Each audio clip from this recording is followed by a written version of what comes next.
Hello and welcome to the Matt's Movie Reviews podcast. I am your host, Matthew Pejkovic, and this is episode number 673.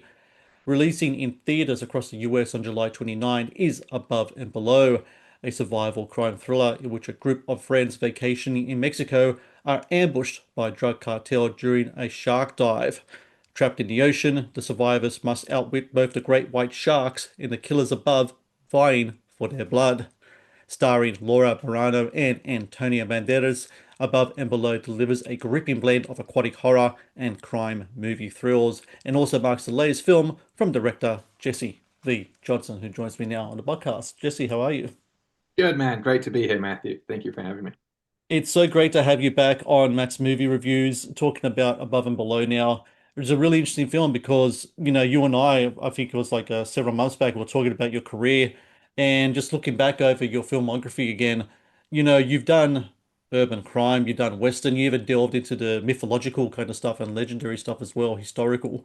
But this is the first time you kind of dive into horror as a genre.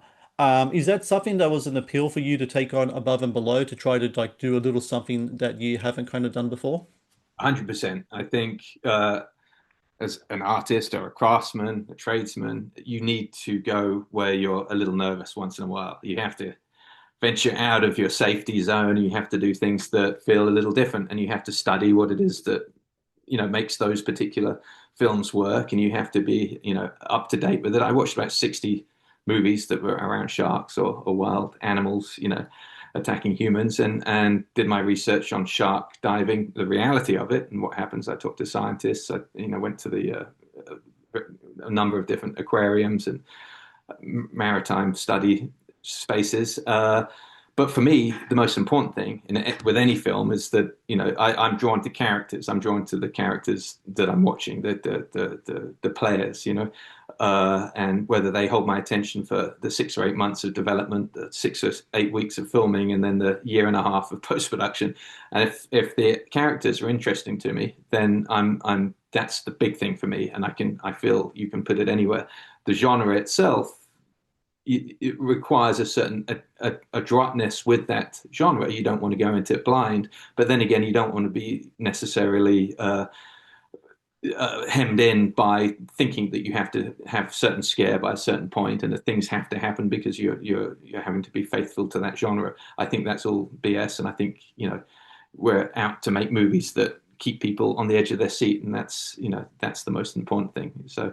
But yes, it was definitely out of my safety zone.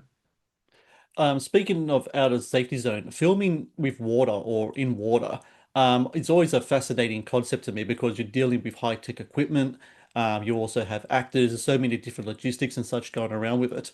What was that experience like for you, and what type of pre-production stuff do you have to go through to make sure that you have everything right on money when dealing with water, whether you're out in the ocean in South Africa or whether you're in Sofia in Bulgaria working with a water tank to get those underwater shots? Well, there's enormous safety protocols. There's enormous practical considerations that have to be made. We ended up filming on one boat in the African Ocean south of the Canary Islands. We were closer to the Sahara than we were actually to the islands themselves, and everything had to be on that boat. So we had a crew of about 9 people, 10 people, which is basically a documentary crew Hmm. compared to what I'm used to. And then whatever cast worked that day were there, and they had to be out of the way and hidden. So we had an upstairs where they could hide. It was too hot and impractical for them to be downstairs. And so you had to just, we did have other boats, but it wasn't practical to have them hanging out there for the whole day and boat in and boat out. They didn't want to do it anyway because they got lonely on a boat all day long.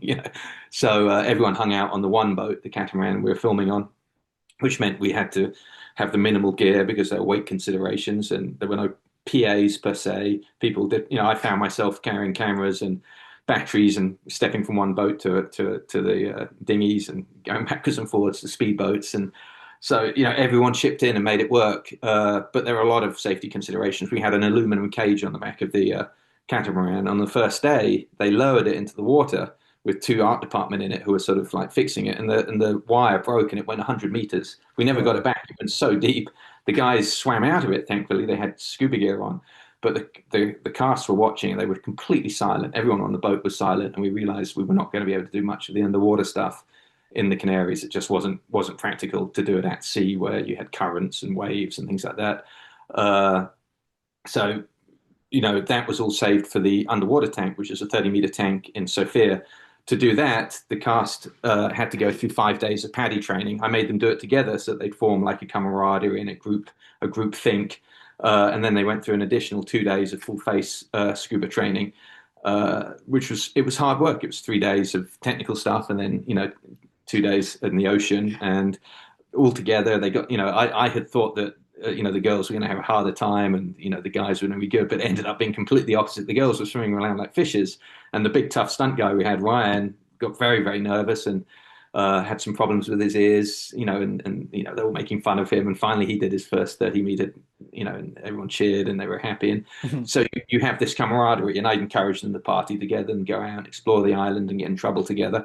And so that was reflected on screen. So that was quite fun. That was part of the process. But yeah, there was a lot of safety considerations. My cinematographer, Maxime Alexander, is a very very very competent scuba diver. He was in the water 10 hours a day when we were filming in Sofia for 2 weeks. So it was a lot of challenges. There were a lot of things we had to think about. The safety being primary amongst all of them.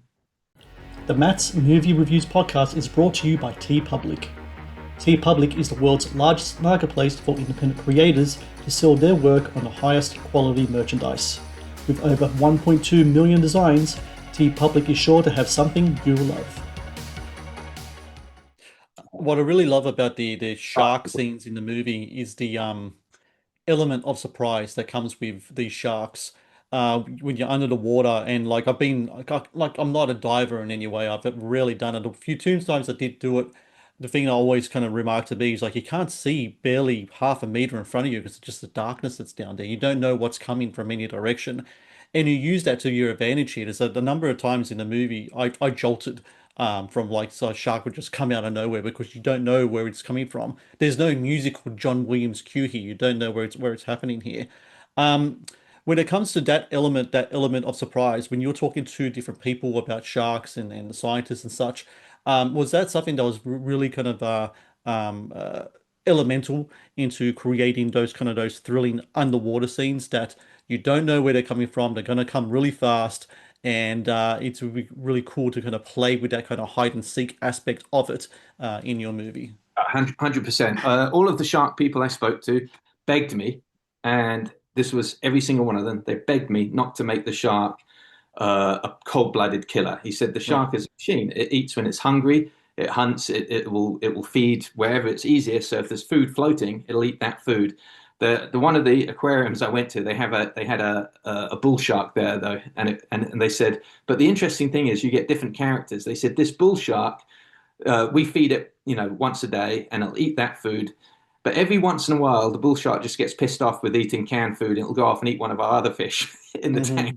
And there's nothing we can do about it. It's getting fed perfectly what it wants, the right amount of calories. But one day a week, it'll pick a fish that's swimming out of this huge tank, and it'll go and eat that instead because it just has the desire to eat something that's moving. I guess I don't know.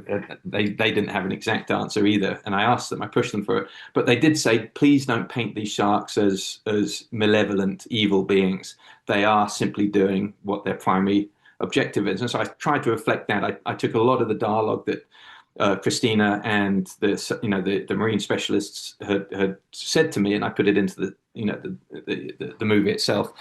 Tim Murphy says, if there's one there, turn around and face it. If you don't have anything else going on, no, turn around and look at it. They just don't like being looked in the eye. They'll attack you from behind, but they won't attack you from, if they can see you. They'll avoid it, and they'll go around behind you and figure a way out.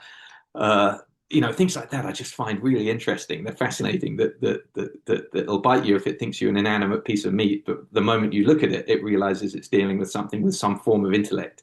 You know, the other thing was shark attacks happen after a nudge. The shark will nudge you really Yep. hard, give you a nose punch, and it'll swim around and it'll base its attack on whatever information it got from that nudge. Meaning it'll either swim off and ignore you, or it'll come around and it'll attack next time. And so when a shark nudges you with its nose, then you've got to be very careful because now you know something's up. It's considering you. It's deciding whether you're the right taste, palate, temperature. So there are different things that we learned that I found even more interesting than simply having some weird apex predator that just wants to eat humans, which isn't realistic.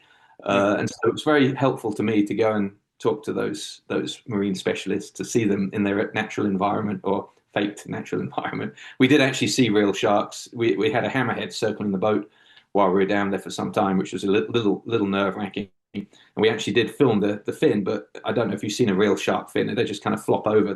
They don't look as they look like the Timu version of a hammerhead.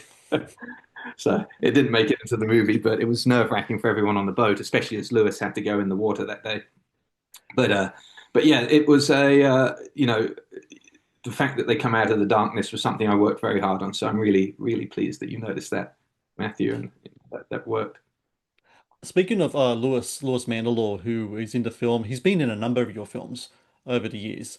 Lewis has Aussie boy, much like myself, and he's a terrific actor. He in very much embodies in the movie the real cold-blooded killers in the film. It's not the sharks, it's the people that's on the boat up above. And he plays this wild card named Martin in the movie. He's really good at kind of playing those kind of characters. Yeah. What's it like working with Lewis over a number of different films? And is he someone that you can always rely on to take on roles kind of like this, especially kind of like the wild card kind of role? I've seen him play this role before, and he does it so very well. You don't know where he's going to go. The way he can kind of embody that kind of that energy that really makes you kind of stand up and notice. It's kind of like a pit bull in a lot of ways. You don't know if he's got to bark or if he's got to bite, and usually one does follow the other. And I really like what he does in this film. I think what he does is great. It's so much not to do with anything I gave him. It's stuff he brought, to the character. I think he's wonderful in the film. What a good actor will do is add layers, onion layers of depth to a character. You never want a bad guy. You don't never want the actor playing the bad guy. You don't want that. Mm. You want an actor playing a role and giving it as much, reality and layers of truth as possible. All I do is I sit by the camera and I listen, and I'm listening for the truth. What I don't want is false, fake, someone saying the lines that they read and trying to remember them. There's so much more needs to happen to make a character memorable and interesting and jump off the screen. And Louis understands that. So he finds, as all the best actors do, the humanity within these bad guys, and he plays that up. And so ostensibly they're bad guys, but they wake up in the morning thinking they're good guys. He's doing a job, he's got to earn a living, he's loyal, subject to his boss, and he's got to get this product from here to there. And if you get in his way, unfortunately, he'll hurt you or he'll kill you. Mm. As he rationalizes that character rationalizes that when he brushes his hair in front of the mirror. I'm a good operative. I'm a guy that can be trusted to get the job done, and I'm utterly ruthless. The rest of us look at that guy and go, "My God, you're a sociopathic maniac, Mm. psychopath." But he doesn't think that. And what Louis does is he makes that authentic. And so I like him, and I think Jess does too.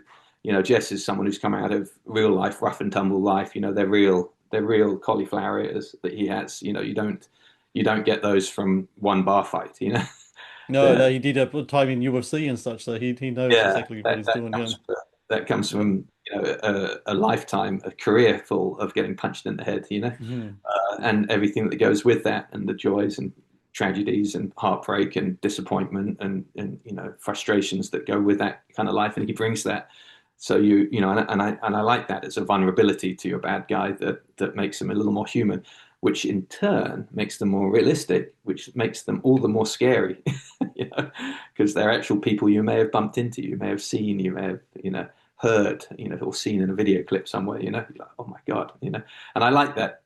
Louis did something very interesting, which I thank him for this one, which he on, it's a very difficult trip for him from Los Angeles, stopping somewhere else along the way to Madrid. From Madrid, you take a smaller plane to the Canaries, and he was beat up, he was exhausted, angry. He'd come off a film set somewhere, and he met me for breakfast in the Canaries, and I could tell the fuse was already down to the wick. And he's like, I hate the ocean, Jesse. I hate sharks. I don't go underwater. I don't swim. I know I'm Australian, but I hate all that shit so much. Mhm. And he went into this spiel that lasted about 10 minutes. People moved away, the hotel breakfast, because all the swear words that are coming out. So we're pretty much on our own by the time he's ended.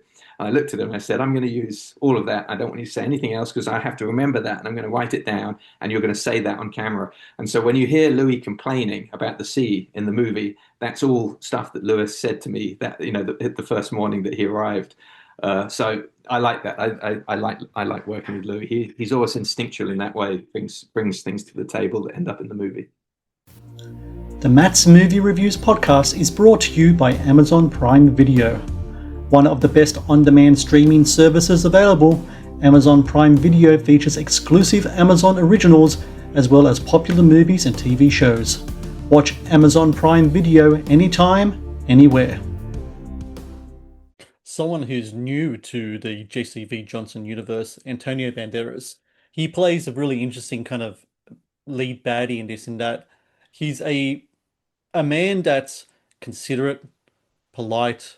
He has a certain system, a certain set of rules, but you don't become between him and his money, because if you do, you're going to be fish food, as we see in this movie.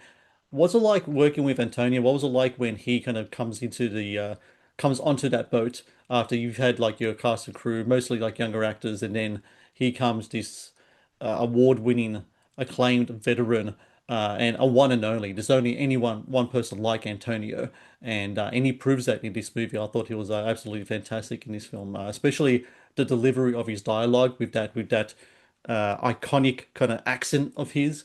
I thought it was like he had a really kind of fun time in this movie. Well, he didn't workshop. So we had all workshopped the script, rehearsed it. We had a double who was an actor, trained actor, who did Antonio's role for the rehearsals, all that kind of stuff. I demanded that, because I want to make sure the script is humming. It's crackling with an energy. We're not having to fix things on set. So the cast were ready. It was a well-oiled machine, and they're going. And Antonio arrived by speedboat, turned up, came in, and he sort of took a look around. He's extraordinarily gracious and lovely and generous. He stayed with us on the boat. He didn't go. He had a luxury boat that he could have gone to. He stayed with us on the boat. Uh, he did the first take and watched how prepared everyone was and how, I mean, they're really good actors. Tim Murphy, Louis Mandylor, Jess. I mean, these are very, very experienced actors doing good work. And he looked at me and he said, "I need some time. Give me." I think it ended up being about 15 or 20 minutes. He asked for half an hour. And he went off, worked with his team, came back again, and from that point on, he was absolutely off book for the entire show. Meaning he knew his lines back to front. He was working with us. He was, because I'll do the first take as it's written, and this upsets other writers. But from that point on, I'll go wherever it sounds like it's the best version of the movie. And quite often, by the third or fourth take, we've ventured it way out into the reeds and something else going on altogether. And this dialogue coming from, Jess is screaming and losing his temper, and Louis is doing something else. But you get little moments in there of absolute magic. And Antonio went with us, man, and he loved it. He really enjoyed it. We talked theatre, we talked movies, we talked the great directors he's worked with that he enjoyed. People that I look up to, Alan Parker and Oliver Stone. And it was just he was very generous, and probably at this point in his career understands the effect that he has on people, and works very hard to calm everyone down and act like he's one of the gang and one of and this is enormous because he isn't. He's an absolute star, megalith within the industry. He has an enormous theatre and restaurants in Malaga that he runs and keeps. He's an icon. So his ability to make you feel comfortable with him is one of his enormous talents. And he made the cast feel comfortable with him. They adored him. Everyone just wanted to work with him. They kept coming to me and saying, "Can we reshoot the scene? I want to do it again with him. I just feel I have more." I said, "Dude, we did it 5 times. It's a small movie. We've got to move on." Yeah, but he's just really wonderful to work opposite as well. You have to pinch yourself. But it was really, really a fun experience. They paid a lot of their dialogue to a stand-in to another actor. So a lot of their close-ups were done playing to another actor prior to Antonio, and that actor was particularly unpleasant in the way that he delivered his, an antagonistic. And a lot of them said, "Oh no, I would be different if my close-up would be different if I played it with Antonio." And I said, "No, that's exactly why I don't want you to do your close-up with Antonio." And I think it works extraordinarily well, and I think it works well in our movie because of how generous and professional Antonio Banderas is, and I cannot say enough good stuff about him. It was great. Well, it's one of many reasons why everyone should watch Above and Below, and everyone watch it in the cinemas. If it's at your theater, if it's at your cinema, your multiplex, what would it be?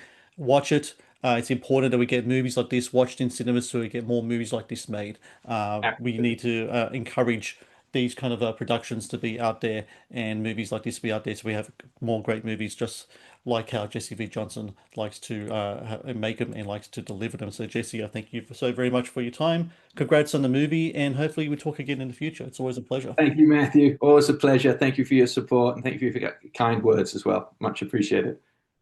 Thank you for watching the Matt's Movie Reviews channel. Please subscribe for more reviews, podcast interviews, and exclusive content.